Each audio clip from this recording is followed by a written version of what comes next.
Hey guys, welcome back our channels সম্রাট লাইফস্টাইলে তোমাদের অনেক অনেক ওয়েলকাম। আই হোপ নতুন বছরে তোমরা ভালো আছো, সুস্থ আছো এবং সাবধানে আছো। আমি একদম বিন্দাস আছি।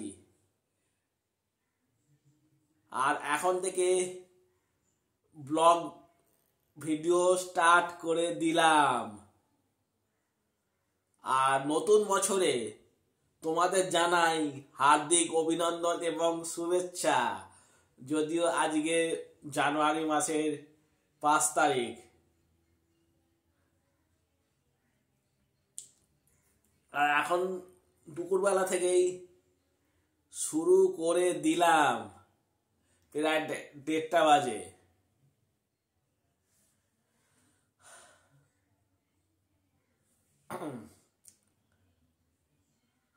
ভিডিওর টপিক হচ্ছে, ব্লগ ভিডিওর টপিক হচ্ছে আপন আপনি পরপরই। একটা ঘটনা তোমাদের সামনে আমি তুলে ধরছি। কেন এই কথাটা বলছি? আমি যাকে পর মানুষ বলে, পর বলে নিজেকে আপন বলে ভেবেছিলাম, তার কাছ থেকে আমি বড় একটা ধাক্কা খেয়েছি। কি ধাক্কা খেয়েছি? সে হচ্ছে একটা ভদ্র মহিলা, একটু বয়স্ক, 60-65 বছর বয়স হবে, মাসিমার টাইপের। মাসিমা বলে আমি তাকে ধরতাম। তার বাড়িতে আমি যেতাম প্রত্যেকদিন। তার বাড়ি হচ্ছে শ্যামনগরে বাড়ি, শ্যামনগরের মেলার সামনে। নামটা আমি এখানে বলছি না। ওই ভদ্র মহিলাকে আমি আমার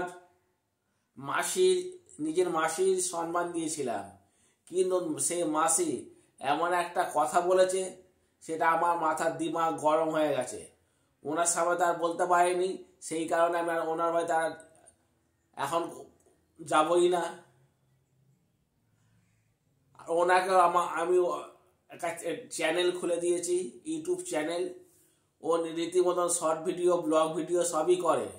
কিন্তু ওনাকে যদি কোনো শিক্ষা দেওয়া হয়, কোনো কিছু শিখতে চায় না, নিজের ওপর যেটা নিজে মনে করে সেটাই করে। আর তোমরা বলো তো, একটা ভিডিও করতে গেলে আনুষঙ্গিক কি লাগে? একটা ট্রাইপড লাগে, একটা সেলফি স্টিক লাগে। কিন্তু উনি এগুলো কোনো কিছু কিনবে না। ওনাকে বোঝানো হয় এগুলো না কিনলে, আপনি স্ট্যান্ডের সাথে না ভিডিও করলে আপনার ভিডিও কোনোদিনই ভালো হবে না। কে কার কথা শুনে? উনি নিজের কাজ নিজে করে। উনি আবার একজনের ওপর হিংসা করে।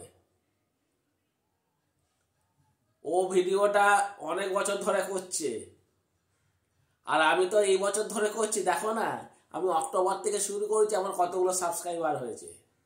উনি 800-র ওপর ভিডিও করেছে, প্রায় এখন মনে হয় 390 না 95-98, মানে প্রায় 400 প্রায় হবে সাবস্ক্রাইবার হয়েছে 800-তে। এখানে উচিত ছিল আরো বেশি ভিউয়ার্স হওয়ার, কিন্তু কে কার কথা শুনবেই না।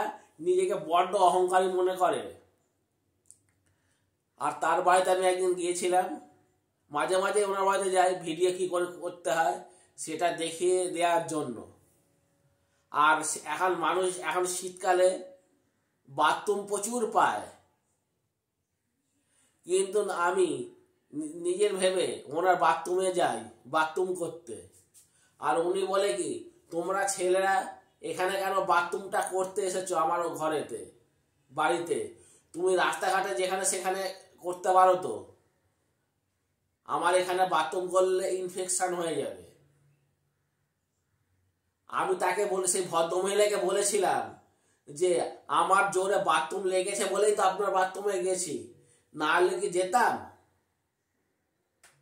আর উনি কি আসলে উনি একা থাকে? উনি একা থাকতেই ভালোবাসে, আর কোনো মানুষকে ভালোবাসে না। ওনার আত্মীয় স্বজন আছে, দাদা বৌদি আছে, কাউকেই ভালোবাসে না। ও নিজেকে নিজে থাকতে চায়। আমার তো ভীষণ মনটা খারাপ হয়ে গেল। আরে বাথরুম মানুষ কেন যায়? বাথরুম জোর যদি চেপে যায় তখনই তো যায়। আর বাথরুম বলো আর পায়খানা বলো, এগুলো চেপে রাখার তো জিনিস না। চেপে রাখলে তো শরীরের ক্ষতি। সেই কারণে যে আমি তার বাড়িতে আর যাই না, সেই মাসিমার প্রচন্ড আমার রাগ হয়েছে। তারপর তো ওনার মধ্যে ভরপুর মানে অহংকার জন্মেছে। ওনাকে সব দিক আমি মানে ভিডিও কি করে করতে হয়, এডিটিং কি করে কি করতে হয়, সব কিছু আমরা দেখিয়ে দিয়েছি। আর আমার ভাইও গিয়ে ওনার বাড়িতে দেখিয়ে দিয়েছে। তবুও কেন ওনার মধ্যে এত হিংসা, এত অহংকার, আমি বুঝতে পারি না। আর ওনার সামনে তো আমি ঝগড়া, ছেলে হলে দু একটা কথা বলা যায়, আর মেয়ে ছেলের সাথে আমি কি ঝগড়া করব।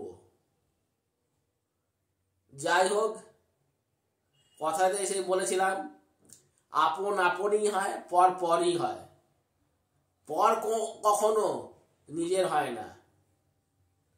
আর এই ভিডিওটা তোমাদের যদি ভালো লেগে থাকে তাহলে লাইক, শেয়ার, কমেন্ট অবশ্যই করে আমার পাশে থাকবে, সাথে থাকবে, যাতে আমি সুন্দর সুন্দর ব্লগ ভিডিও, মিনি ব্লগ তোমাদের সামনে আমি তুলে ধরতে পারি।